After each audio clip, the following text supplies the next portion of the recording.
Baik Ibu Bapak sekalian, saya buka pertemuan pada pagi hari ini. Assalamualaikum warahmatullahi wabarakatuh. Selamat pagi. Waalaikumsalam warahmatullahi wabarakatuh. Waalaikumsalam warahmatullahi wabarakatuh. Alhamdulillah, bersyukur sekali pada Sabtu hari ini, tanggal 24 Oktober, kita bisa bertemu kembali, berjumpa di pertemuan kita yang keempat, Bapak Ibu, dalam mata kuliah pembelajaran PKN di SD. Semoga kita semua dalam keadaan sehat, dimanapun berada, dalam kondisi yang terbaik, tidak ada suatu masalah apapun di tempat Bapak Ibu. Amin. Amin.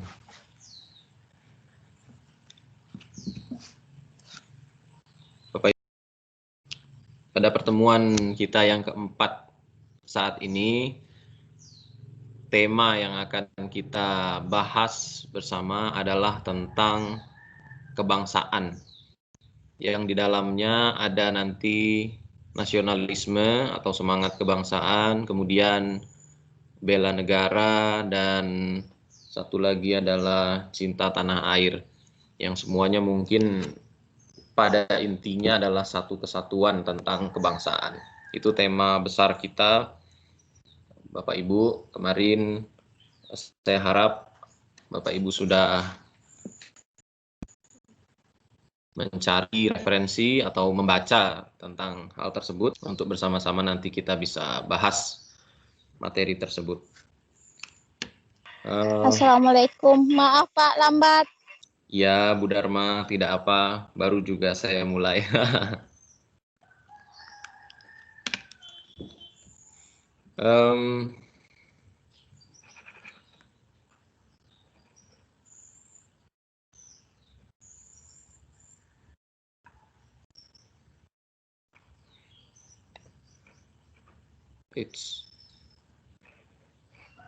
Oke.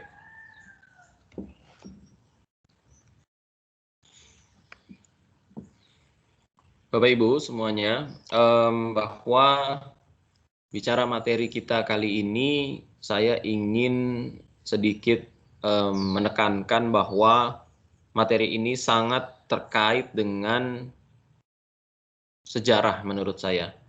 Jadi pembelajaran kita yang materinya tentang kebangsaan ini itu sangat terkait erat dengan sejarah.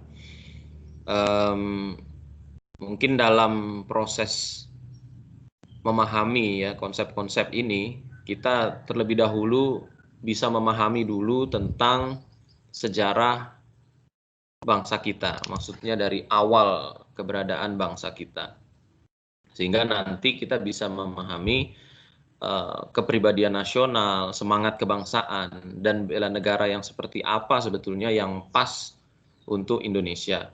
Karena bangsa kita bukan satu kesatuan identitas yang tetap ya, tetapi justru beragam yang ada di dalamnya sehingga menjadi satu bangsa. Nanti mungkin kita sama-sama bisa melihat dari asal muasal sejarah dari bangsa kita. Sebelumnya,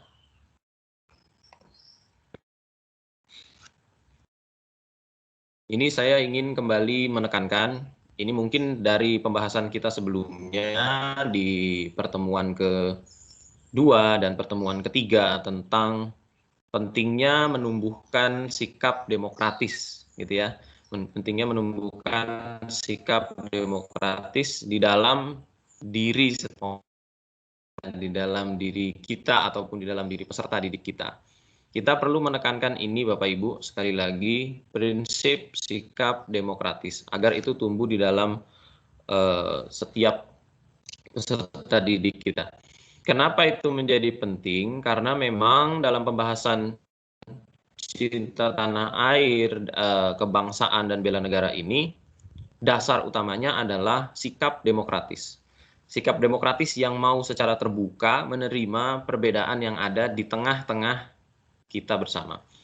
Jadi bahwa kita adalah sebuah bangsa yang dibangun atas dasar perbedaan yang memang ada di tengah-tengah kita. Nah, ya, jadi saya kira dasar utamanya tidak berubah, tetap ini seperti yang pembahasan sebelumnya, yaitu menumbuhkan sikap demokratis. Sikap ini ketika sudah tertanam, maka baru bisa bicara tentang semangat kebangsaan, nasionalisme ya, kemudian cinta tanah air dan bela negara. Baru kita bisa bicara itu. Tetapi jika sikap demokratis ini tidak bisa tertanam di dalam jiwa gitu ya, di dalam jiwa peserta didik, anak-anak kita, maka menjadi sulit untuk bisa memberikan pemahaman tentang cinta tanah air, kebangsaan dan bela negara kepada anak-anak. Maka kenalkan dulu keberagaman yang ada itu kepada anak-anak, berikan mereka pemahaman itu, baru bicara tentang nasionalisme, cinta tanah air dan bela negara. Nah, penekanannya pada sikap demokratis ini adalah agar betul-betul memahami adanya perbedaan tetapi kita dalam satu kesatuan. Saya kira itu sesuatu yang perlu ditekankan ya Bapak Ibu kepada peserta didik, sehingga kita bisa memiliki sikap nasionalisme pada akhirnya. Nah,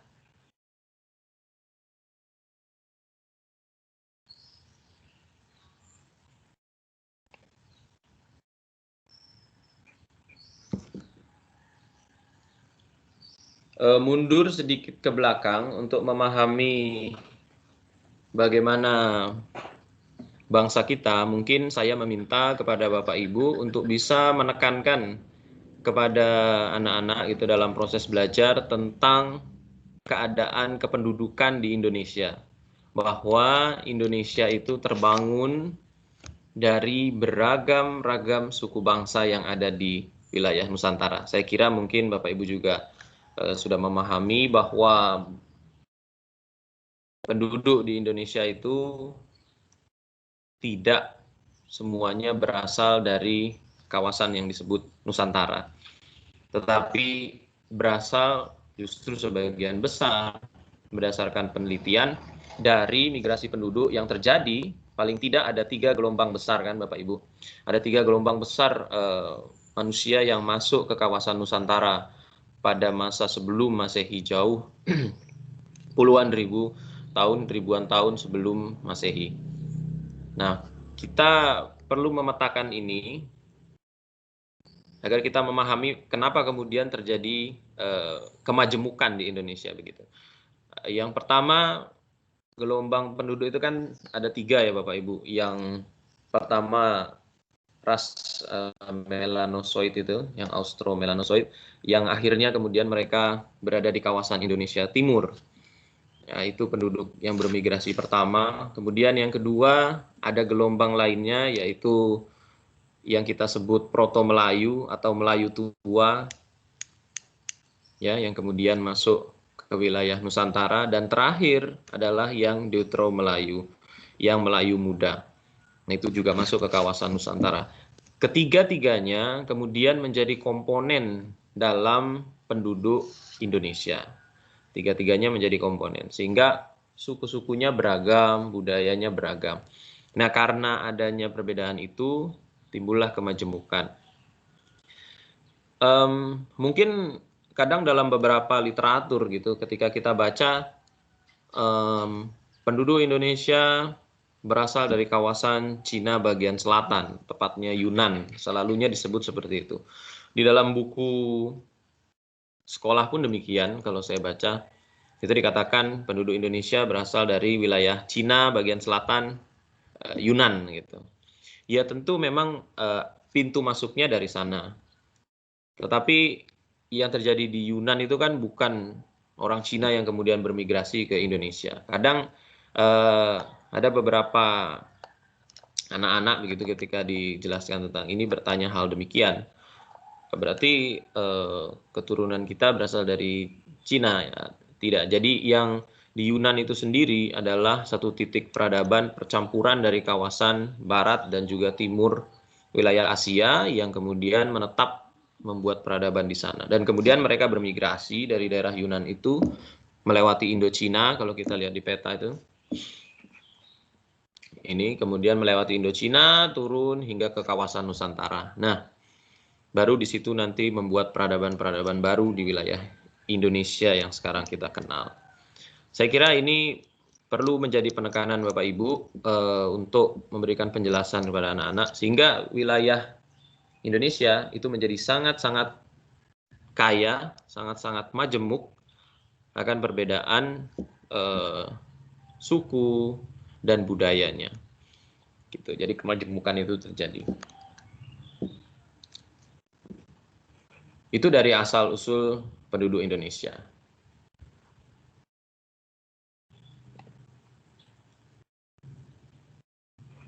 Nah, kalau diringkas kurang lebih seperti ini, ada 3 ya, tadi saya sudah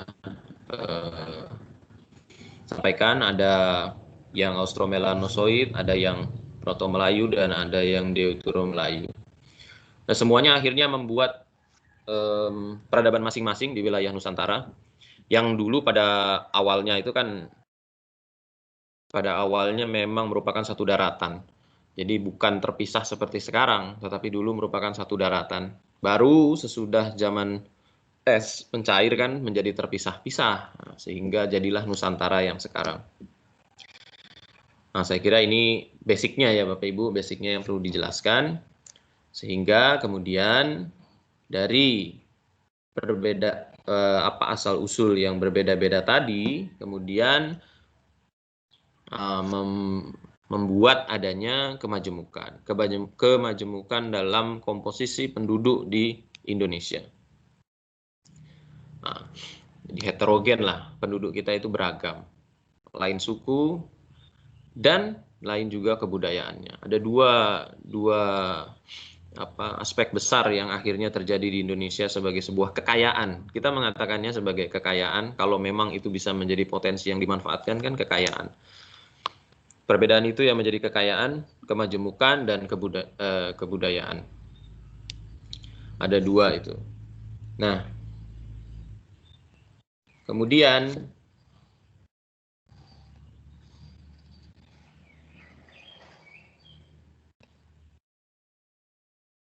kalau dalam teorinya kemudian dibuatlah sebuah 2 konsepsi tentang keberagaman itu.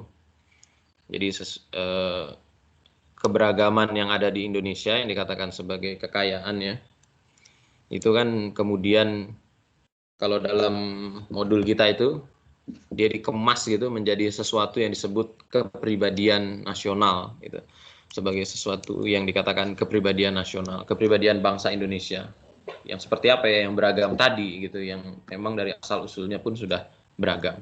Nah, keberagaman di Indonesia kalau dikonsepkan itu terbagi menjadi 2, ada yang bersifat horizontal, ada yang vertikal. Nah, yang horizontal ini yang memang tadi suku ini terutama itu terjadi karena adanya perbedaan asal-usul dari awal. Suku, agama, ras, dan jenis kelamin adalah perbedaan secara horizontal. Sesuatu yang memang sudah ada di kawasan Nusantara, mengalami proses dan terjadi kepada setiap individu di wilayah Nusantara. Suku, agama, ras, dan jenis kelamin. Itu sudah terjadi perbedaan sejak awal. Kemudian yang vertikal adalah sesuatu yang sifatnya bisa fleksibel gitu ya. Karena dia bisa naik, bisa juga turun. Pendidikan, jabatan, pangkat, ataupun keturunan. Perbedaan ini baik yang horizontal ataupun vertikal kan semua ada di dalam kehidupan masyarakat kita. Semua ini bisa menjadi sebuah potensi yang positif, bisa juga menjadi potensi yang negatif jika tidak adanya sebuah kesepahaman secara bersama-sama. Jadi suku, agama, ras ini ya, sara ya, perbedaan sara ini itu bisa menjadi potensi jika dikemas dengan baik, tetapi juga bisa menjadi potensi negatif jika tidak kita kemas dengan baik, tentu akan menimbulkan konflik. Dari perbedaan-perbedaan yang ada, kemudian itu hidup secara bertahun-tahun lamanya begitu di wilayah Nusantara. Nah, kita bicara pada tahap berikutnya, yaitu integrasi nasional, Bapak Ibu. Indonesia yang beragam, yang sangat heterogen tadi, itu mengalami suatu proses yang disebut integrasi nasional atau persatuan nasional. Karena sebelumnya memang Indonesia itu kan tidak ada dalam konsepsi sebagai sebuah bangsa. Indonesia itu tidak ada. Yang ada adalah wilayah Nusantara dengan entitasnya masing-masing. Ya Jawa, di Pulau Jawa sendiri ada beberapa lagi, ada Jawa, ada Sunda, Pasundan. Kemudian ada di Sumatera pun banyak lagi komponennya sampai ke kawasan wilayah Indonesia Timur. Jadi secara konsep kebangsaan Indonesia itu tidak ada kan sebetulnya. Nah, tetapi ada sebuah peristiwa sejarah yang kemudian membawa wilayah Nusantara ini yang kemudian menjadi Indonesia yang kita kenal saat ini. Bahwa Belanda masuk ke Indonesia dan kemudian melakukan penjajahan, menjadikan satu kawasan di Nusantara ini menjadi koloni, itu ternyata kemudian membangun sebuah kesadaran bersama, Bapak Ibu. Jadi kita mungkin perlu menekankan ini, bahwa penjajahan yang dilakukan Belanda, kalau Bung Karno itu kan, Presiden Soekarno itu kan menarasikan Indonesia dijajah Belanda selama 350 tahun gitu ya. Itu kan narasi Bung Karno nah tujuannya kan ini, untuk integrasi nasional, jadi membangun kesadaran sebagai bangsa, itu yang dilakukan. Padahal ya kalau kita bicara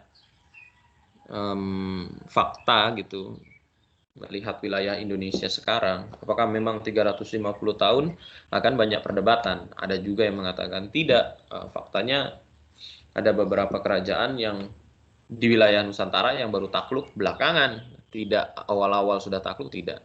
Seperti Aceh, kemudian di Bali itu juga ada, itu belakangan baru takluk. Artinya tidak 350 tahun. Ya, tetapi selama hampir 350 tahun itu yang dinarasikan oleh Bung Karno, Indonesia, orang-orang di wilayah Nusantara yang kita kenal Indonesia sekarang mengalami nasib yang sama. Sebuah keterjajahan dari satu figur gitu ya, satu tokoh yaitu Belanda. Nah, kesadaran ini membawa sebuah kolektif memori untuk lepas dari penjajahan. Nah, saya kira penjajahan Belanda ini sangat berperan penting dalam proses integrasi nasional sehingga terbentuknya Indonesia. Nah, kolektif memori atas penjajahan Belanda itu membangun kesadaran nasional. Kita mungkin tahu lah proses-prosesnya. Ada momentumnya ya Bapak Ibu, ada kebangkitan nasional, ada Sumpah Pemuda seperti itu. Kemudian munculnya organisasi-organisasi pergerakan nasional di Indonesia. Itu kan karena ada kesadaran nasional atas nasib yang dialami oleh wilayah di Nusantara. Nah, itu tertanam betul di penduduk di wilayah Nusantara. Itu satu hal ya, satu hal ini makanya saya bagi kotak dia di satu sisi. Kemudian di sisi lain ada satu memori kolektif lagi yang membuat kita menjadi sebuah bangsa yang bersatu, yaitu adanya upaya untuk mempertahankan kemerdekaan Indonesia sesudah proklamasi tahun 45. Jadi usaha untuk mempertahankan kemerdekaan itu betul-betul terjadi di seluruh wilayah Nusantara. Ya, musuhnya kembali lagi Belanda tadi, ya. Itu kemudian membuat kesadaran yang sudah ada itu menjadi lebih tertanam lagi di penduduk Indonesia. Saya kira dua proses ini penting untuk kita memberikan pemahaman ya, pemahaman pada diri kita, dan kemudian kita menanamkan itu kepada peserta didik. Jika dalam proses belajar mungkin seperti itu, kita bisa melakukan penekanan pada peristiwa-peristiwa sejarah yang terjadi. Saya kira peristiwa sejarah kan sangat banyak ya di Indonesia, banyak sekali, dan yang bersifat sangat hero gitu ya, sangat heroik itu kan juga banyak. Nah, Bapak Ibu bisa melakukan elaborasi itu, diangkat, kemudian diberikan ke anak-anak, ke peserta didik kita untuk bisa menjadi apa ya, semangat gitu, semangat dalam jiwa anak-anak atau kesadaran dalam diri anak-anak kita tentang semangat nasionalisme atau kebangsaan. Saya ambil contoh kan kita bicara dari awal sampai akhir gitu ya. Kalau yang akhir mungkin proklamasi dan peristiwa peperangan sesudah proklamasi. Yang awal misalkan tentang bagaimana sebetulnya nasib kita di bawah penjajahan itu tergambar dari satu peristiwa saja mungkin bisa kita angkat, yaitu yang pertama kali Belanda kan masuk Jan Pieter Zoon Koen itu, kekejaman Pieter Zoon Koen di wilayah Banda di Maluku, itu kan kalau kita sama-sama ketahui ya, itu sebuah peristiwa yang apa ya, keji begitu ya bisa dibilang. Bagaimana orang Belanda di bawah Koen, Pieter Zoon Koen itu melakukan pembantaian terhadap orang-orang asli di wilayah Pulau Banda dengan cara yang sadis itu. Kalau kita baca di buku tentang Pieter Zoon Koen itu di wilayah Banda, itu kan dia bukan saja menjarah kekayaan alam di sana, tapi dia melakukan pembantaian di sana. Itu pembantaiannya bukan biasa. Ada istilah potong empat itu yang dipenggal kemudian dibelah badannya. Itu sesuatu yang itu fakta sejarah yang saya kira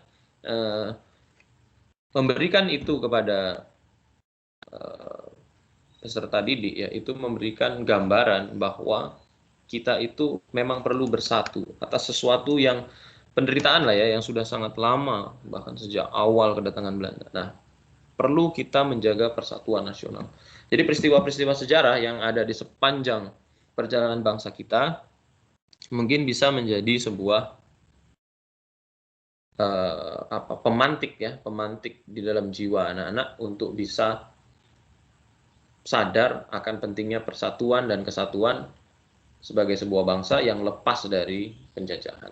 Jadi Bapak Ibu mungkin bisa menekankan itu kepada anak-anak. Saya ingin menekankan di situ.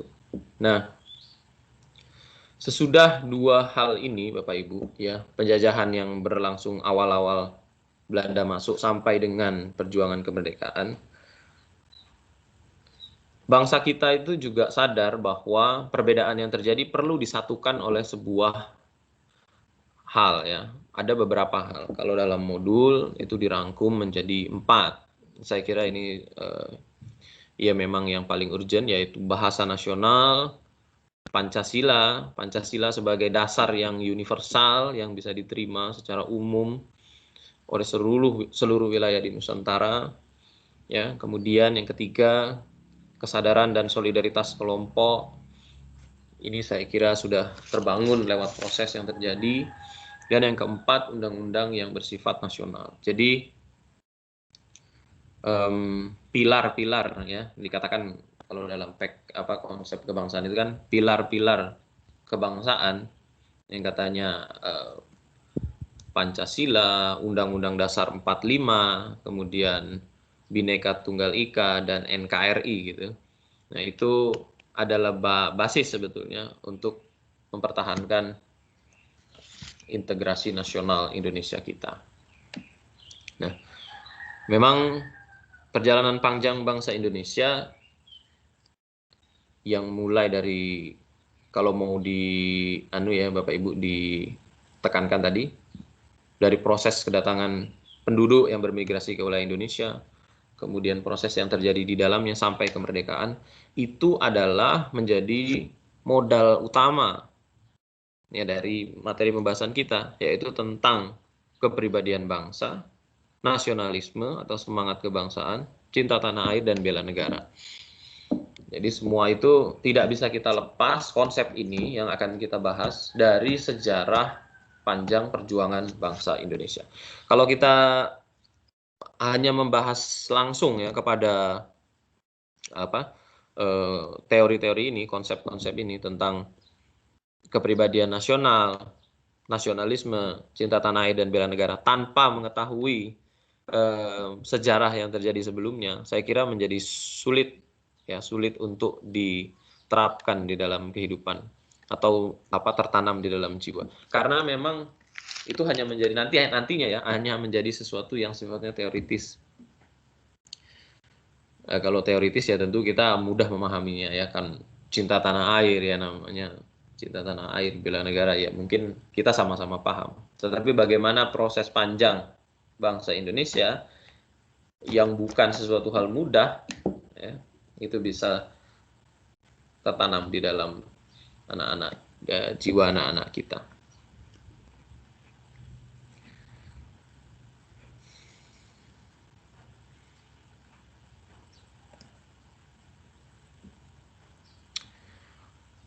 Bapak Ibu, ada satu penekanan lagi di dalam modul kita ini.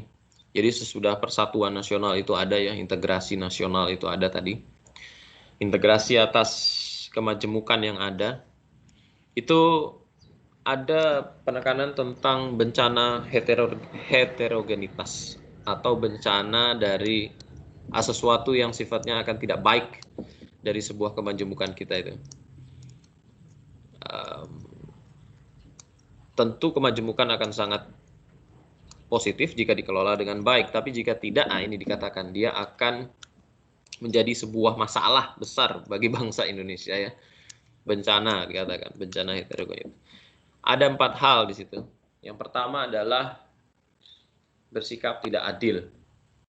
Nah, ini saya kira ketidakadilan ini kan ya, itu menjadi sesuatu yang paling berbahaya dalam kemajemukan. Yang kedua, pembangunan yang tidak merata. Pembangunan yang tak merata ini mungkin sama-sama kita sudah tahu wilayah Indonesia itu mengalami ketimpangan barat-timur. Ya, sedikit demi sedikit mungkin pemerintahan dari Presiden Soekarno, saya katakan ya, sampai dengan sekarang ya mungkin sudah berupaya untuk melakukan pemerataan tersebut. Karena pembangunan tak merata ini bukan terjadi semenjak Republik Indonesia ini ada, tidak. Tapi sebelum itu pun pembangunan itu tak merata. Kalau kita katakan pemerintah Belanda menguasai Indonesia, memerintah di Indonesia, ya sekian puluh tahun lamanya, ya pembangunan itu tak merata memang dari barat ke timur itu. Itu PR kita bersama lah sebagai bangsa. Kemudian yang ketiga, kekuasaan absolut terpusat dan penuh KKN. Tidak demokratis ya. Dan yang keempat, sistem demokratis semu. Jadi demokrasinya tidak berjalan sesuai dengan yang diamanahkan. Demokrasi itu kan artinya sebetulnya bagaimana keinginan rakyat bisa tersalurkan ya.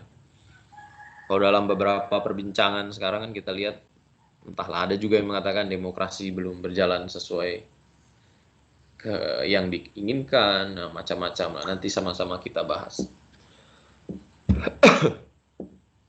Nah, tapi ini penekanan saja karena memang dan sangat relevan saya kira dengan kondisi sekarang karena kemajemukan ini ya atau heterogen ini di Indonesia ini memang sekarang sedang menghadapi tantangan ya seperti yang dituliskan ini. Jika tidak ada keempat hal ini selesai, mungkin memang akan jadi bencana itu nantinya.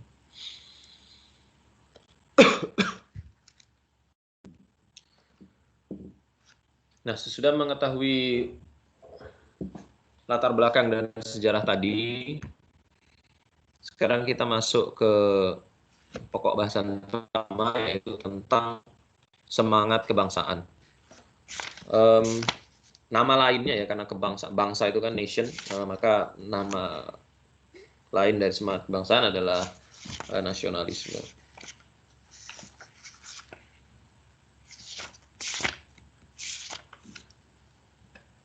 nasionalisme di Indonesia sendiri itu lebih timbul ya, muncul dalam penduduk di Indonesia. Kalau kita buka dalam sejarah itu, dia muncul sebagai entitas kebangsaan ya Indonesia sesudah nasib yang dialami tadi dalam penjajahan itu, kalau saya katakan mengkristal gitu. Jadi solidaritas atas kesamaan nasib di bawah penjajahan Belanda itu betul-betul mengkristal. Nah, ketika dia mengkristal baru muncul semangat nasionalisme itu sebagai bangsa Indonesia. Nah, maka semangat kebangsaan kita, nasionalisme kita itu karena adanya persamaan nasib, maka di situ ya, ini saya bold,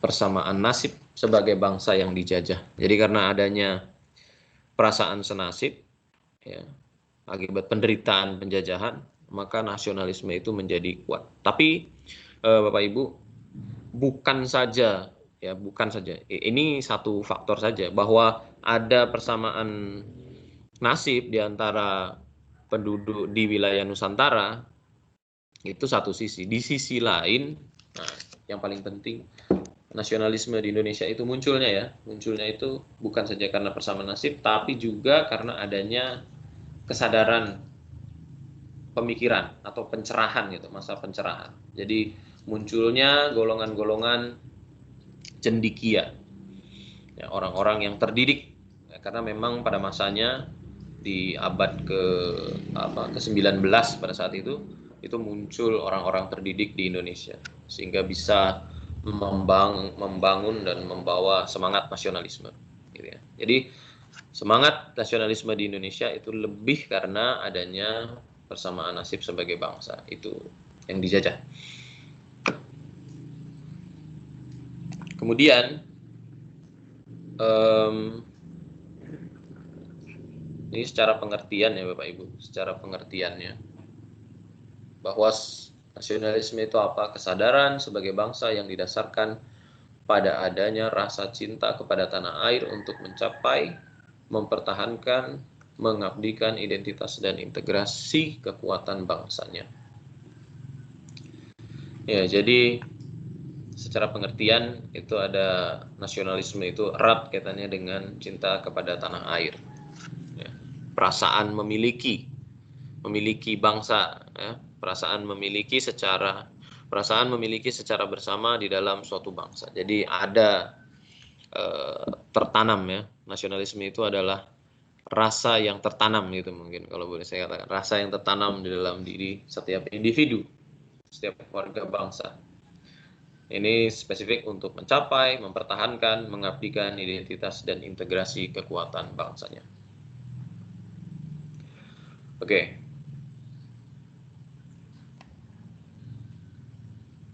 Nah, kalau nasionalisme itu kita katakan sebagai sebuah rasa ya, sebagai sebuah rasa di dalam hati setiap individu di Indonesia. Nah, wujud dari rasa cinta tanah air tadi adalah patriotisme. Jadi seseorang yang patriotik gitu, seseorang yang patriotik itu memang sudah memiliki jiwa nasionalisme sebelumnya. Jadi wujudnya dari nasionalisme ya patriotisme. Karena patriotisme ini adalah sikap dan tindakan. Gitu ya. Sikap dan tindakan. Kalau nasionalisme itu kan rasa, sesuatu yang dirasakan di dalam jiwa setiap orang. Tetapi patriotik itu adalah sikap dan tindakan. Maka wujud dari nasionalisme ya patriotisme ini. Tapi patriotisme nanti kita pecah lagi menjadi dua itu, sebab wujud nasionalisme itu kan dalam pembahasan ini dua nanti, ada patriotisme, ada bela negara gitu. Apa perbedaannya? Perbedaannya pada penekanan. Jika patriotisme itu penekanannya langsung kepada sikap dan tindakan, cenderungnya bahkan kepada fisik ya, kepada orang yang rela berjuang dan berkorban gitu ya, ini mengorbankan segala-galanya bahkan jiwanya untuk bangsa dan negara, untuk tanah airnya. Itu patriotisme. Sedangkan nanti kalau bela negara itu jauh lebih luas dari itu, jauh lebih luas dari patriotisme.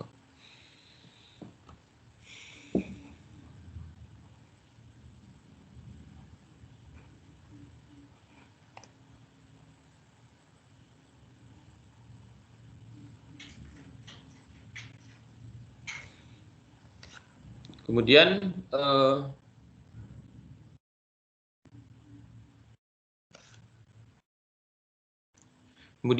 nasionalisme rasa gitu ya, rasa nasionalisme itu bentuknya, isinya gitu. Itu seperti apa? Kalau di dalam Semangat 1945, isinya itu di dalamnya adalah ini. Ada 5. Yang pertama adalah cinta tanah air, mendahulukan kepentingan tanah air. Yang kedua solidaritas, kesetiakawanan, toleransi, dan tenggang rasa. Ya, jadi jiwa semangat nasionalisme Indonesia ya yang didasari atas atau dikatakan di sini jiwa semangat 45 itu adalah jiwa yang ini. Kalau saya ring persatuan di atas perbedaan, ya Bhinneka Tunggal Ika itu sendiri. Jadi ini apa jabaran panjangnya 5 ini. Jabaran pendeknya itu ya Bhinneka Tunggal Ika, bersatu berbeda-beda tetapi tetap satu jiwa. Karena memang berbeda-beda atas sesuatu yang ada dan menjadi satu jiwa itu seperti apa ya, toleransi, ya kesetiakawanan, ya solidaritas, ya tenggang rasa, kan seperti itu Bapak Ibu. Jadi jiwa semangat 45 adalah jiwa persatuan atas perbedaan atau Bhinneka Tunggal Ika. Hanya dijabarkan seperti ini. Ada banyak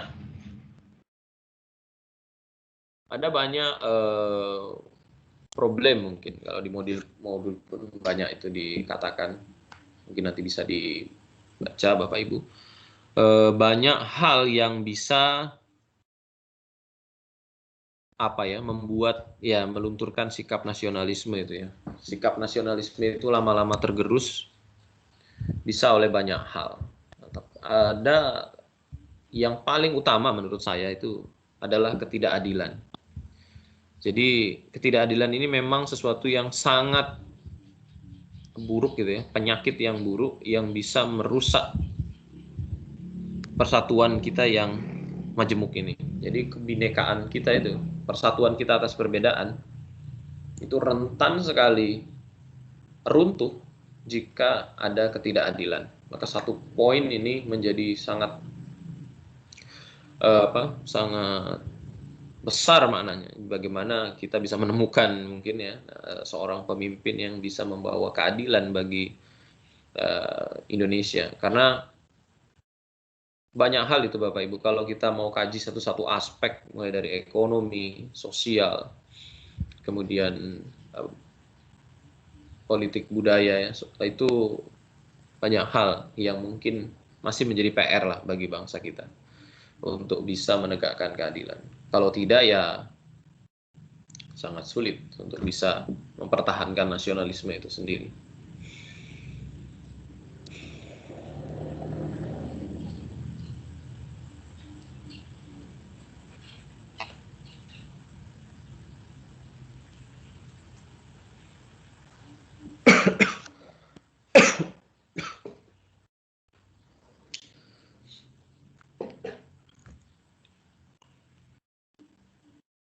Lebih khusus lagi Bapak Ibu, yaitu tentang cinta tanah air. Mungkin nasionalisme dan cinta tanah air, saya kira nasionalisme itu bukan hanya rasa yang kosong ya di dalam jiwa setiap orang individu di Indonesia maksudnya, tetapi juga ada rasa cinta tanah air. Jadi ini 11-12 lah mungkin kalau bisa saya katakan ya, cinta tanah. Orang yang punya nasionalisme ya tentu Di dalamnya ada rasa cinta tanah air. Tapi secara pengertian, cinta tanah air itu adalah sikap batin. Kan rasa itu ya Bapak Ibu. Sikap batin yang dilandasi ketulusan dan keikhlasan. Yang diwujudkan dalam perbuatan demi kejayaan tanah air dan kebahagiaan bangsa. Ada sikap batin yang tulus dan ikhlas. Gitu ya. Cinta itu berarti cinta itu pengertiannya ya sikap batin yang tulus dan ikhlas terhadap tanah air yang diwujudkan dalam perbuatan. Nah, di sini akhirnya kalau kita jabarkan perbuatan yang dimaksud gitu ya dalam cinta tanah air itu adalah ya patriotisme dan bela negara. Wujudnya itu patriotisme dan bela negara. Nah, jadi memang satu dengan yang lain ini terkait. Jadi pokok bahasan ini satu dengan yang lain saling terkait. Nah, wujudnya dua ya Bapak Ibu, patriotisme dan bela negara. Nah, yang kita bahas sekarang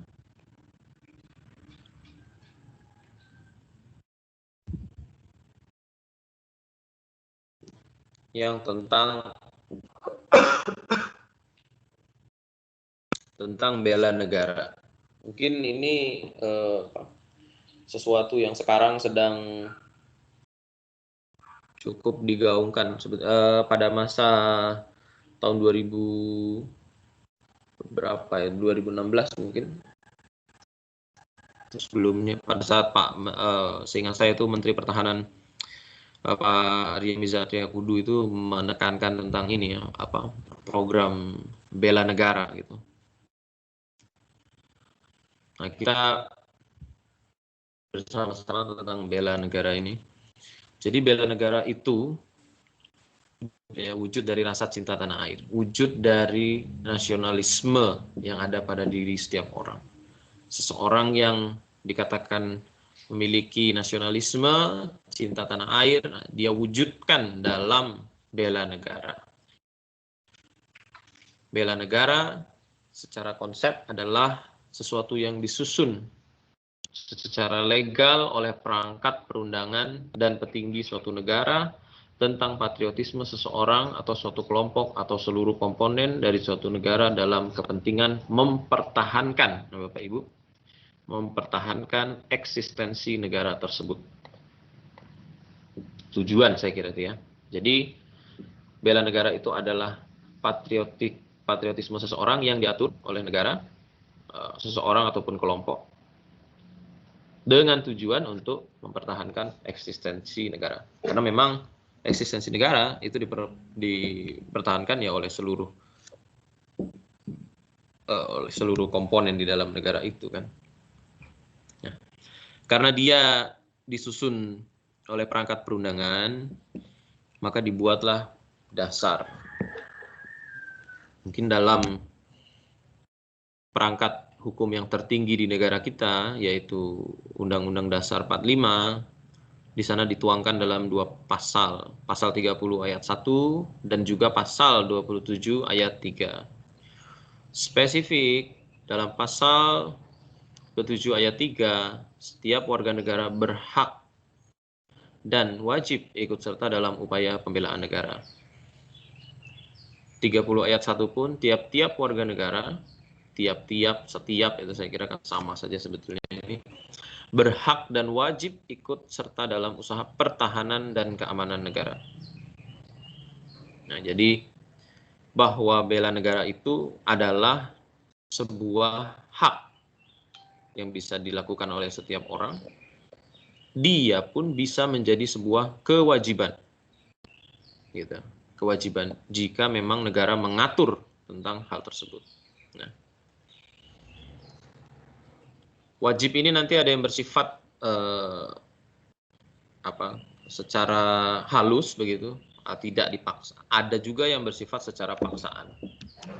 Jadi negara menerjemahkan wajib, karena wajib maka negara kemudian membuat konsepnya untuk mewajibkan. Ada yang dengan cara halus, ada yang dengan cara paksaan jika keadaan mendesak. Spesifik dalam lagi Undang-Undang Nomor 3 Tahun 2002 pasal 9 ayat 1. Setiap warga negara berhak dan wajib ikut serta dalam upaya bela negara yang diwujudkan dalam penyelenggaraan pertahanan negara. Jadi bela negara dalam upaya untuk pertahanan negara. Ini dasar yuridis Bapak Ibu, dasar yuridis saja, dasar hukum. Karena memang bela negara ini harus dituangkan di dalam perundangan, ya, maka dibuatlah dasar-dasar untuk bela negara. Yang khusus ini ya Undang-Undang Nomor 3 tahun 2002 ini yang terbaru. Kalau 45 itu kan sudah sejak awal ya, sejak awal Indonesia ada.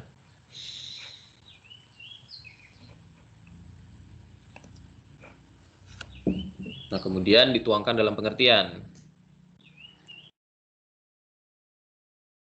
Dasar yuridisnya sudah. Kenapa? Bahwa bela negara, sikap dan perilaku warga negara yang dijiwai oleh kecintaannya kepada NKRI berdasar Pancasila dan Undang-Undang 45 dalam menjalin kelangsungan hidup bangsa dan negara seutuhnya. Pengertian ini saya ambil langsung, saya kutip langsung dari website lembaga Dewan Ketahanan Nasional. Jadi di sana dijabarkan tentang bela negara, maksud, tujuan, pengertian gitu ya, bentuk seperti apa. Nah, itu. Jadi memang negara kita ini sudah mengkonsep sedemikian rupa tentang bela negara. Nah, secara pengertian ini bahwa bela negara tidak lepas ya, ini secara pengertian saja dia sudah tidak lepas dari NKRI, Pancasila, Undang-Undang 45. Nah, jadi memang bela negara ini tujuannya untuk menstabilkan 4 pilar negara yang ada di negara kita.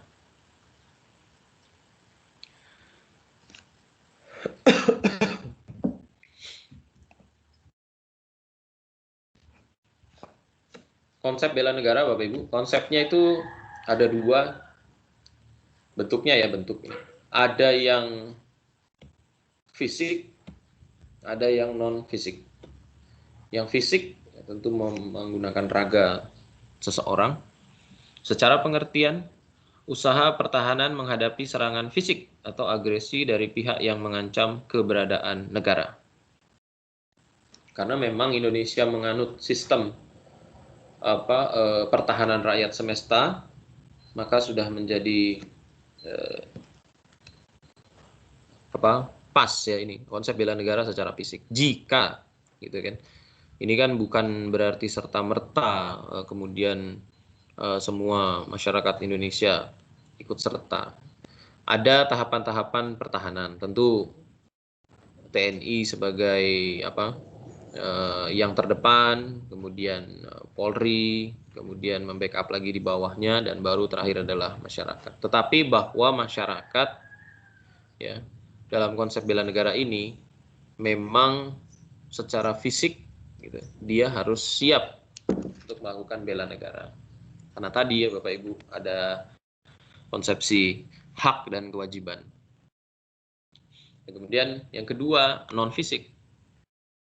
Non fisik adalah upaya untuk serta berperan aktif dalam memajukan bangsa dan negara, baik melalui pendidikan, moral, sosial, maupun peningkatan kesejahteraan sosial. Nah, ini yang saya tadi sebutkan, kalau bela negara itu lebih luas. Kan jika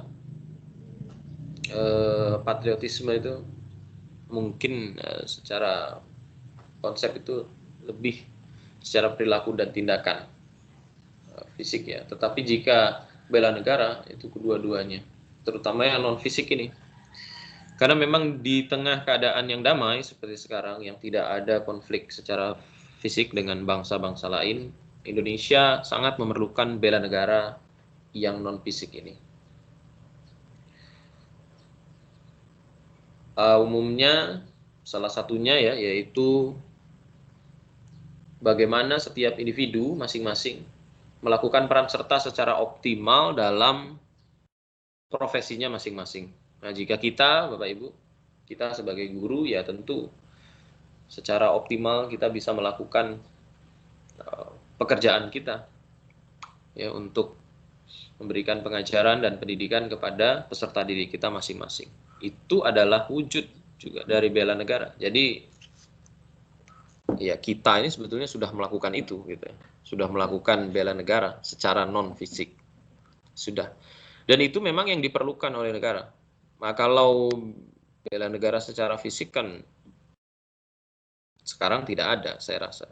Tidak ada pertempuran fisik ataupun hal yang sifatnya fisik, tidak ada. Nah, yang non fisik itu menjadi sesuatu yang penekanan perlu dilakukan oleh setiap individu. Nah, kita sendiri sudah melakukan itu. Bahkan pendidikan kewarganegaraan ini yang kita ajarkan ke anak-anak, proses belajar anak-anak. Kita mengajar PKN, anak-anak belajar PKN itu juga merupakan satu spesifik konsep bentuk dari bela negara itu sendiri. Jadi anak-anak pun apakah melakukan bela negara? Iya, dengan dia belajar, khususnya belajar PKN pun, itu sudah merupakan bentuk bela negara.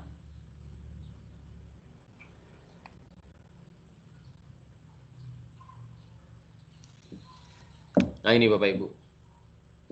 Jadi secara khusus di dalam Dewan Ketahanan Nasional itu dia mengatakan ada 4 hal bela negara non fisik.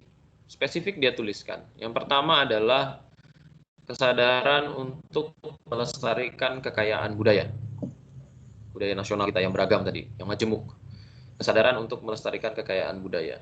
Kenapa? Karena ini merupakan bagian dari Indonesia. Jadi bukan hanya kalau bela negara fisik tadi kan mempertahankan mungkin wilayah secara teritori gitu ya. Nah ini yang non fisik mempertahankan kekayaan budaya. Karena memang beberapa kali seperti yang kita ketahui budaya Indonesia mungkin khususnya lah ya dengan Malaysia ini apalagi kan itu beberapa kali mengalami kesalahpahaman katakanlah demikian karena memang beberapa yang identik dengan budaya Indonesia itu dikatakan ini Malaysia punya seperti itu. Itu salah satu maksud daripada bela negara non fisik, melestarikan kekayaan budaya itu ya tujuannya itu agar budaya kita tetap menjadi kekayaan bangsa kita yang tidak diklaim atau tidak diakui, tidak menjadi budaya bangsa lain. Yang kedua, sikap rajin belajar bagi para pelajar. Sasarannya jelas karena memang populasi pelajar di Indonesia sangat besar, mulai dari pendidikan dasar sampai dengan pendidikan tinggi. Maka sikap rajin belajar bagi para pelajar sangat penting. Tujuannya tidak lain untuk menciptakan suatu generasi emas bagi Indonesia di masa yang akan datang. Yang ketiga, kepatuhan dan ketaatan pada hukum yang berlaku. Keempat, meninggalkan korupsi. Empat ini spesifik ditulis demikian di dalam sasaran khusus bela negara. Jadi sekarang saat ini gitu ya, tantangan terbesar ya itu. Ini dia keempat hal ini dalam bela negara yang menjadi penekanan ya. Negara melakukan pembinaan kepada setiap warga negara untuk keempat aspek ini. Kalau 1, 3, 4 itu kan universal kepada seluruh masyarakat ya. Tapi spesifik lah nomor 4 itu kan untuk pejabat mungkin korupsi kan. Kemudian yang ketiga kepada masyarakat umum. Yang kedua kepada pelajar. Itu tertulis secara khusus demikian. Nah, bela negara secara fisik ya, yang secara fisik, kalau secara non fisik ini. Secara fisik apakah memang ada khusus di Indonesia? Jika secara khusus seperti wajib militer yang ada di beberapa negara di dunia ya, Indonesia belum secara khusus melakukan aturan tersebut. Memang beberapa kali ada Diklat-SAR gitu ya, pendidikan dan pelatihan dasar yang mungkin semi militer lah itu dilakukan. Tapi tidak secara umum. Tantangannya belum ke arah sana. Jadi bela negara ini sifatnya sangat dinamis, melihat apa yang menjadi aspek kebutuhan utama ya, dari negara kita.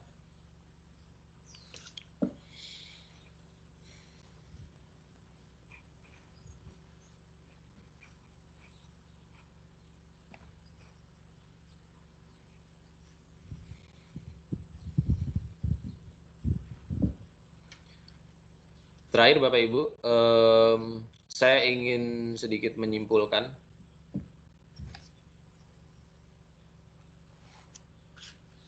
mungkin dalam kata kesimpulannya seperti ini, bahwa Indonesia terbangun atas sebuah interaksi yang panjang antar penduduk yang ada di dalamnya. Persamaan nasib telah memupuk nasionalisme dan semangat persatuan kesatuan sebagai sebuah bangsa. Hal tersebut perlu dijaga dan dipertahankan dengan sikap patriotisme dan bela negara. Jadi semangat kebangsaan, nasionalisme, cinta tanah air, dan bela negara itu sesuatu yang perlu dijaga, perlu dibina, perlu diberi pemahaman, tetapi juga Bapak Ibu perlu direfleksikan karena memang dia terbangun atas sesuatu yang pernah terjadi di perjalanan panjang bangsa kita. Jadi saya kira kesadaran sejarah, kesadaran dan pemahaman ya, kesadaran dan pemahaman pengetahuan sejarah tentang perjalanan bangsa kita penting sekali kaitannya dengan menumbuhkan semangat nasionalisme dan bela negara ini. Saya kira mungkin itu garis besar pokok bahasan kita. Poin-poin spesifik ya tentang nasionalisme, apalagi bela negara ini sangat banyak sekali. Mungkin nanti Bapak Ibu bisa membaca lebih dalam di dalam modul yang sudah Bapak Ibu pegang.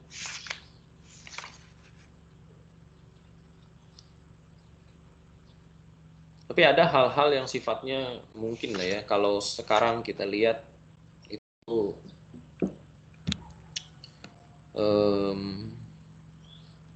ya sedang kita hadapi lah seperti itu. Seperti ada di sini dikatakan sikap dan perilaku yang merugikan nilai-nilai nasionalisme gitu ya. Banyak sekali, ada sampai H, A, B, C, D, F, G, H. Banyak dan semuanya memang sebuah problem yang ada di bangsa kita. Tapi saya kira tidak ada bangsa di dunia ini yang tidak memiliki masalah. Nah, salah satunya ya Indonesia kan juga memiliki masalah yang banyak seperti yang dituliskan di sini. Hanya saja bagaimana kita sebagai individu ya yang ada di dalam bangsa ini bisa sama-sama tetap menanamkan semangat kebangsaan, semangat nasionalisme agar tidak luntur.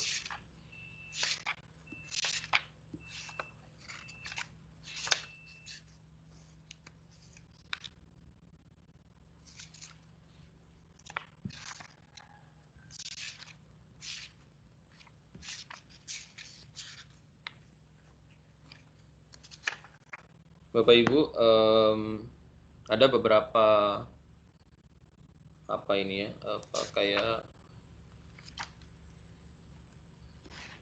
kayak sejenis bidang-bidang yang menjadi masalah yang sekarang sedang terjadi, dan itu perlu disikapi. Ini ya kalau di modul itu seperti di halaman 458 ya. 458 itu kan ada beberapa aspek yang menjadi masalah. Narkotika, terorisme, separatisme, politik, ekonomi, pertahanan, keamanan, budaya, imigrasi gelap, radikalisme, dan kejahatan lintas negara.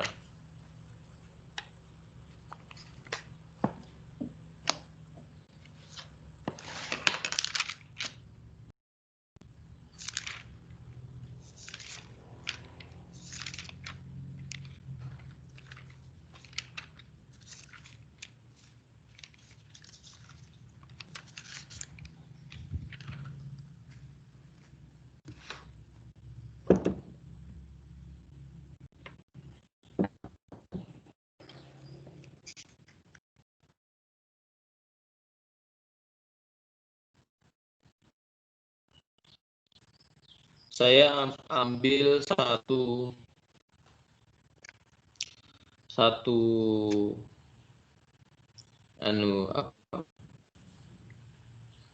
bahasan ya Bapak Ibu tentang separatisme ini yang pertama. Tentang separatisme. Nanti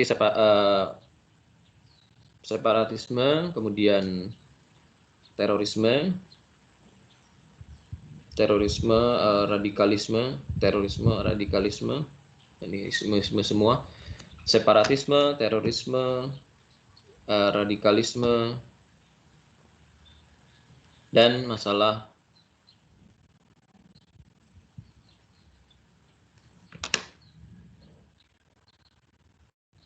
pertahanan keamanan mungkin. Saya ingin Bapak Ibu kalau boleh memberikan pandangan ya, pandangan saja tentang beberapa masalah itu. Ada terorisme, separatisme, radikalisme, kemudian politik, ekonomi, pertahanan, keamanan. Yang mana-mana sajalah. Saya kira mana yang Bapak Ibu mungkin bisa memberikan masalah apa yang sedang terjadi sekarang di Indonesia tentang itu, misalnya tentang terorisme atau separatisme, dan menurut Bapak Ibu bagaimana sebaiknya ya pemecahan masalahnya. Di sini kan begitu. Bapak Ibu pilih sendiri satu saja, tidak usah semuanya. Satu saja dari banyak aspek itu. Satu, masalah yang terjadi seperti apa, dan menurut Bapak Ibu bagaimana cara alternatif penyelesaiannya atau pemecahan masalahnya. Bentar Bapak Ibu.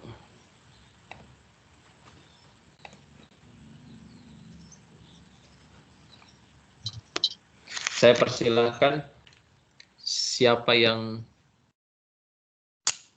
boleh duluan? Halo. Ya. Saya Bu Nur mau mencoba untuk kasus terorisme. Bu Nur, terorisme Bu? Ya.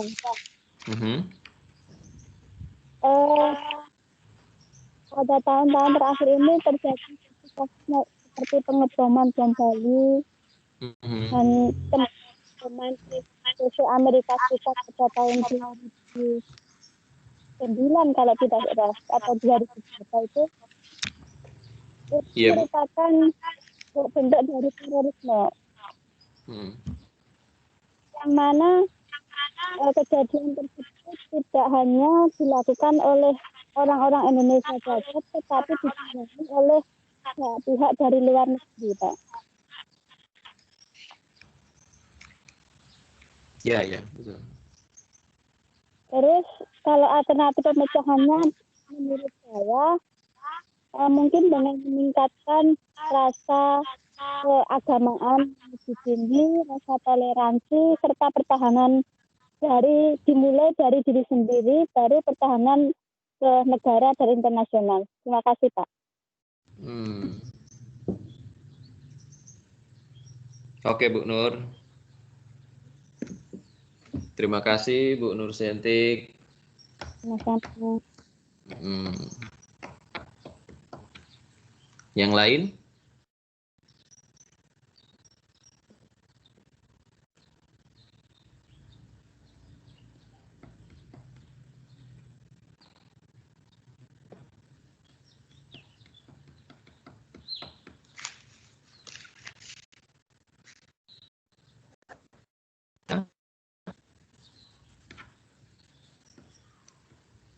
Kalau belum ada, saya tunjuk saja ya, Bapak Ibu. Saya tunjuk.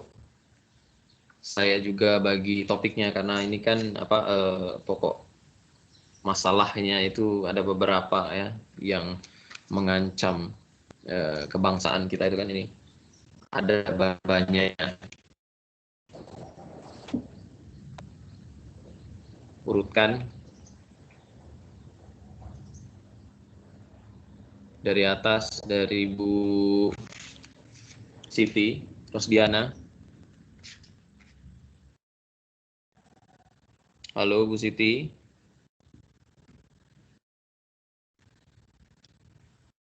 Ya Pak, hadir Mhm. Pak, hadir.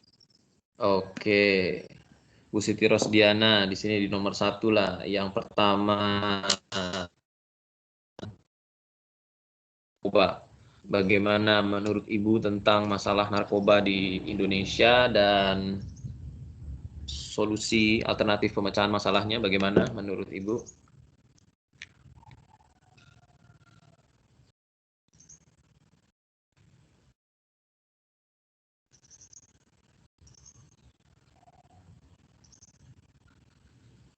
Halo Bu Siti. Ya Pak, Mhm.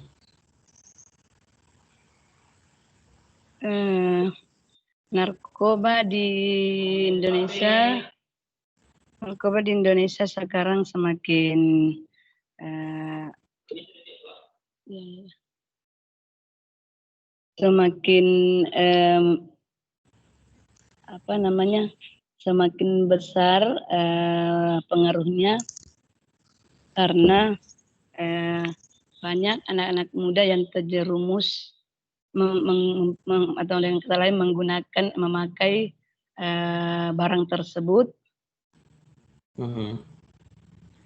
dan itu membuat pemuda itu sendiri akan rusak dan dampaknya akan apa namanya mengganggu pribadi mereka Mhm. sehingga mereka tidak bisa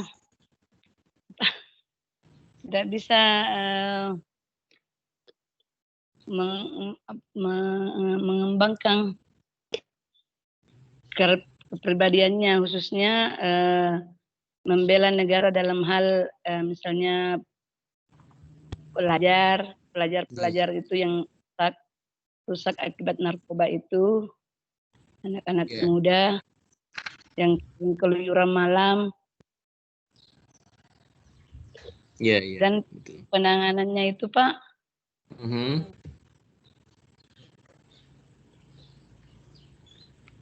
memberantas pengedar narkoba Hmm. seperti yang dilakukan oleh pihak-pihak polisi, walaupun tidak semuanya belum bisa tangan, dan pasti selalu ada lolos Pak. Iya, iya. Oke, betul Bu. Iya. Begitu juga di negara Malaysia sini tempat kita bekerja Pak. Mhm. Betul, Banyak betul. pekerjaannya. Hmm. Oke. Oke Bu, oke. Ya oke Pak. Maaf Cukup. Pak kalau tidak lengkap. Oke Bu, cukup. Cukup Bu. Terima kasih, terima kasih. Terima kasih Bu Siti Rosdiana. Bu Asrida ada Bu Asrida?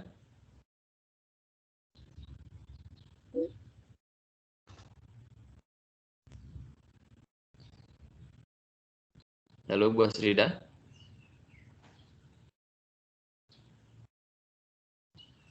Mungkin belum tersambung. Bu Dharma?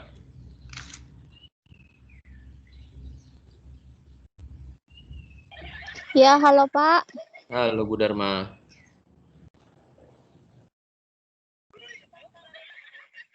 Kalau Bu Dharma tentang separatisme, Bu. Iya Pak. Menurut Ibu bagaimana separatisme di Indonesia, Bu? Keadaannya sekarang dan penyelesaiannya bagaimana menurut Ibu? Baik Pak, menurut saya separatisme di Indonesia sekarang makin marak ya Pak ya. Makin banyak terjadi konflik, makin besar pokoknya. Apalagi yang di daerah-daerah semacam rawan apa namanya konflik. Konflik. Seperti itu Pak. Terus menurut saya cara pencegahannya yaitu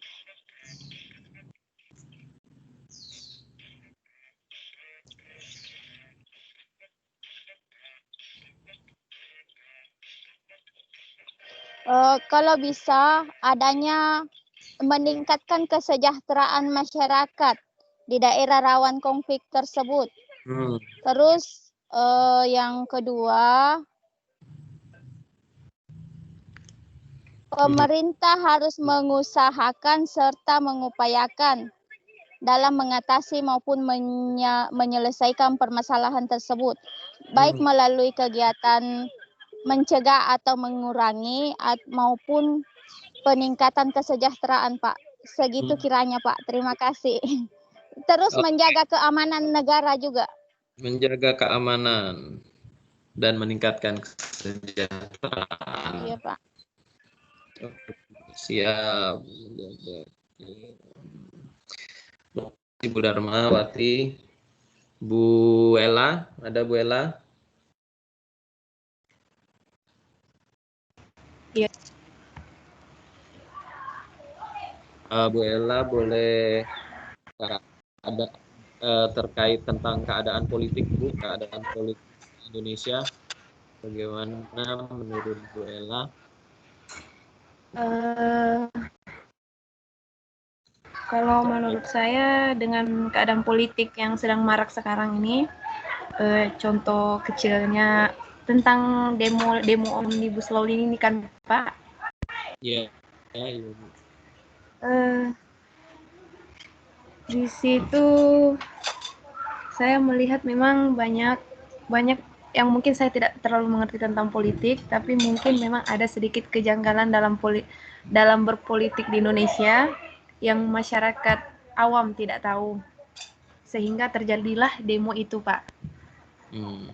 Terus alternatif pemecahannya menurut saya salah satunya adalah pihak pemerintah seperti DPR diminta seharusnya saling keterbukaan kepada masyarakat, Pak, agar tidak ada diskomunikasi antara masyarakat dan pemerintah. Akhirnya ujung-ujungnya mereka harus klarifikasi lagi. Ya karena yang saya lihat di pemberitaan sekarang, Pak, banyak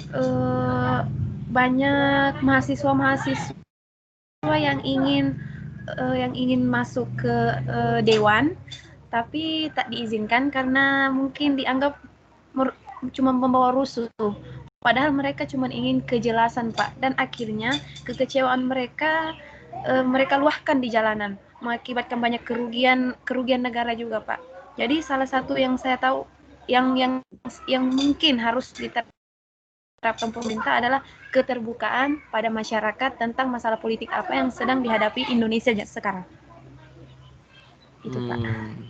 Oke, Bu Ella. Kalau boleh, menurut Bu Ella, sistem demokrasi kita sudah sesuai atau belum, Bu? Kan jadi apa keadaannya sekarang seperti itu kan? Masih kurang lah ya.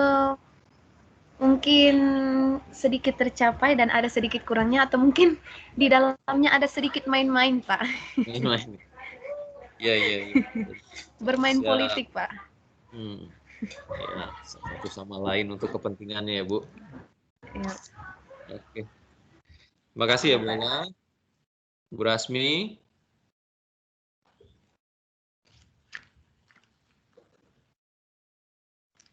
Halo Bu Rasmi. Halo ya Pak.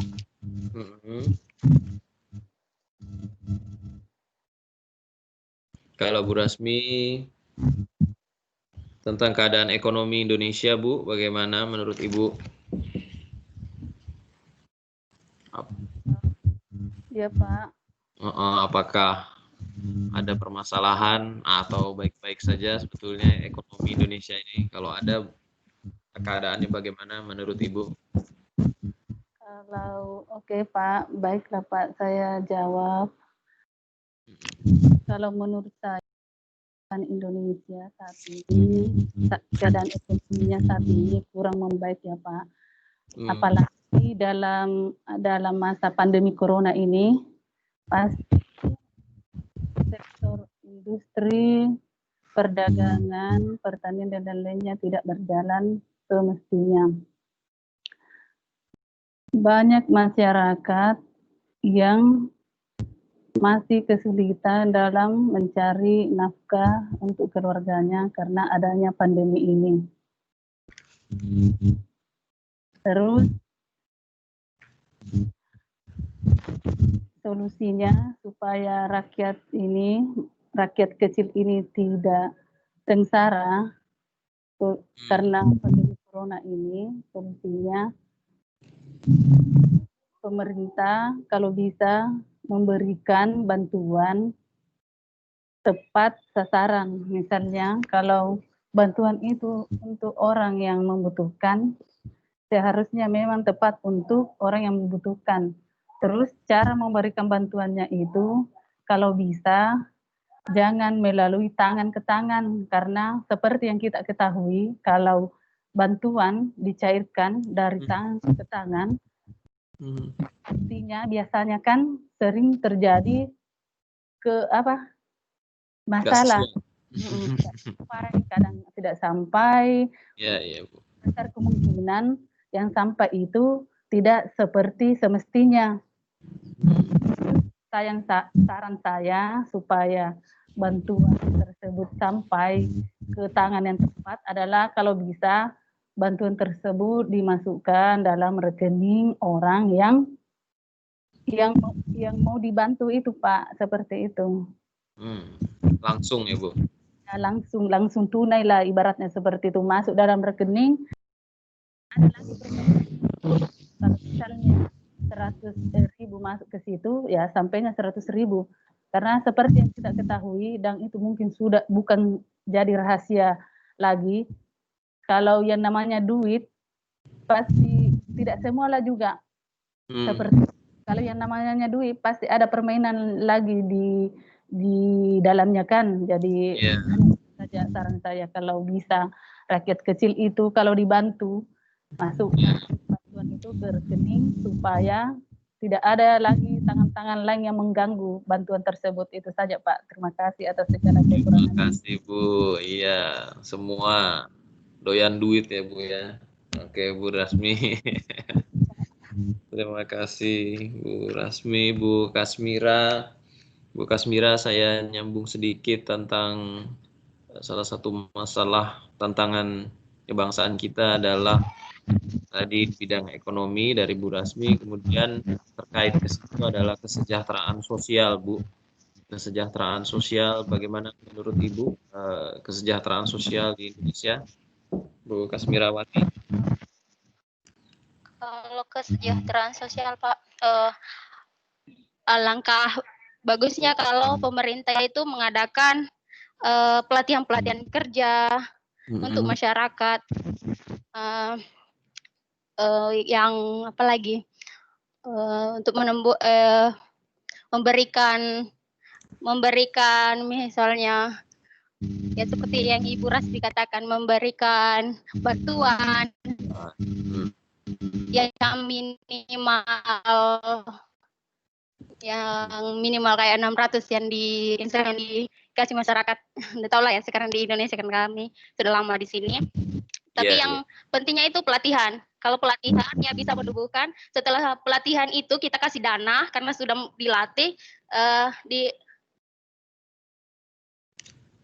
kita kasih dana, pemerintah memberikan masyarakat itu membeli bahannya itu untuk kepentingan untuk alat-alat yang bisa dikembangkan ya diperlukan ya untuk sarananya untuk mengembangkan usahanya begitu Pak. Iya, oke, betul. Masih perlu, udah cukup Bu atau masih menurut Ibu belum sekarang itu ya, belum ya? Sudah cukup Pak. Oke. Masih Bu Spirawati. Pak Mursalim terkait pertahanan, Pak Mursalim, spesifik tantangan kita adalah salah satunya berasal dari luar tentang kedaulatan di wilayah Indonesia, pertahanan. Menurut Pak Mursalim bagaimana saat ini pertahanan keamanan Indonesia, terutama menghadapi beberapa masalah dari luar, Pak?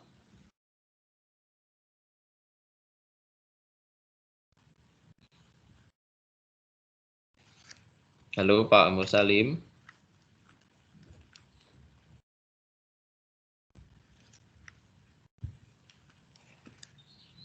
Halo Pak. Belum tersambung sepertinya Pak Mursalim. Halo Pak Mursalim. Belum ya. Ke Ibu Nini. Halo Ibu Nini. Iya Pak, iya Pak. Ibu Nini,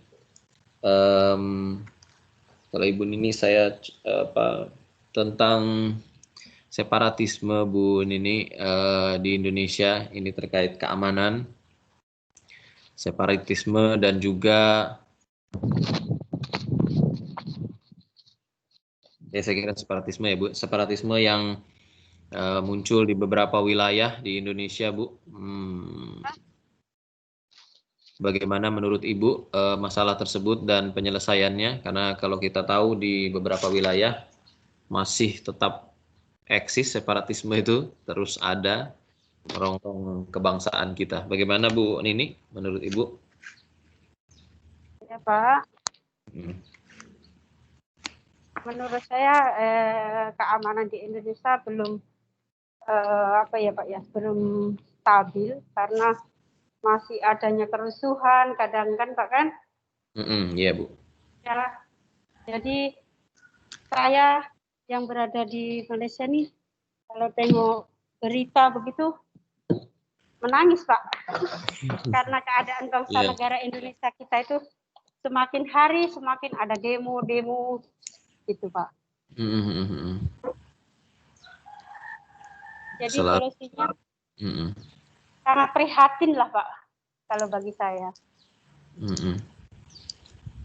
Iya Bu, betul. Kalau yang terkait itu, masalah utamanya menurut Ibu di sektor apa Bu yang mungkin masih sangat kurang lah diatasi di Indonesia? Apakah ekonomi atau politik? Keamanan, ekonomi, politik juga semua belum berapa stabil Pak. Saya tengok berita di TV. Oke Bu Nini. Jadi masih semua sektor lah ya Bu ya masih bermasalah. Semua sektor masih masalah terus Pak. Apalagi kalau tengok demo terus itu Pak. Ngeri deh. Ngeri Pak. Iya Bu. Iya. Oke. Demo yang anarkis tapi ya Bu ya maksudnya. Iya Pak. Iya. Oke lah Bu Nini. Terima kasih banyak Bu Nini. Sama Bu Novi, Bu Novi tentang terorisme Bu, kalau boleh mana Bu Novi? Ya Bu Novi.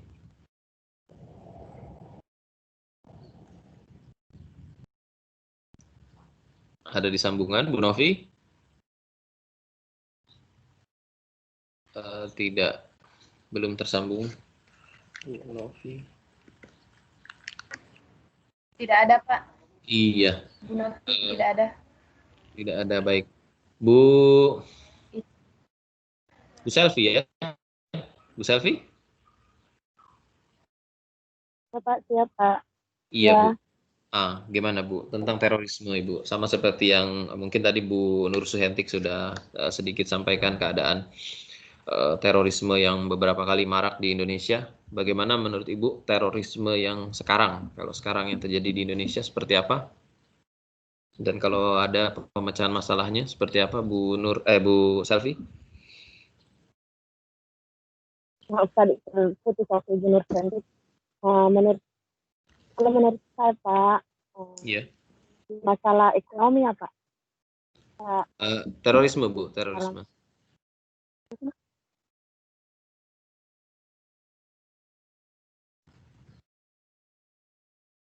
Terorisme. Menurut saya di Indonesia masih banyak terorisme yang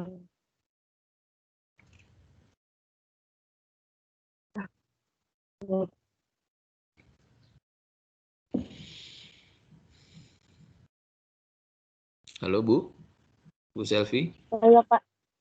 Iya, silakan. Sedikit putus tadi Bu.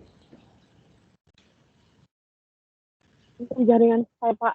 Maaf ya Pak. Iya. Karena Oke, iya Bu, memang mungkin kurang stabil. saya sudah pindah di tempat Pak Ahok tadi ini, tapi jaringannya. Iya Bu.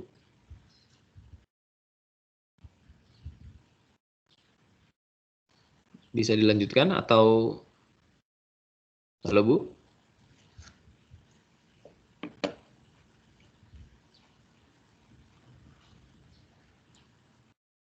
Baik, Bu Selvi, Bu Siti.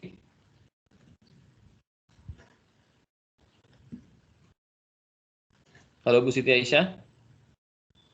Iya Pak.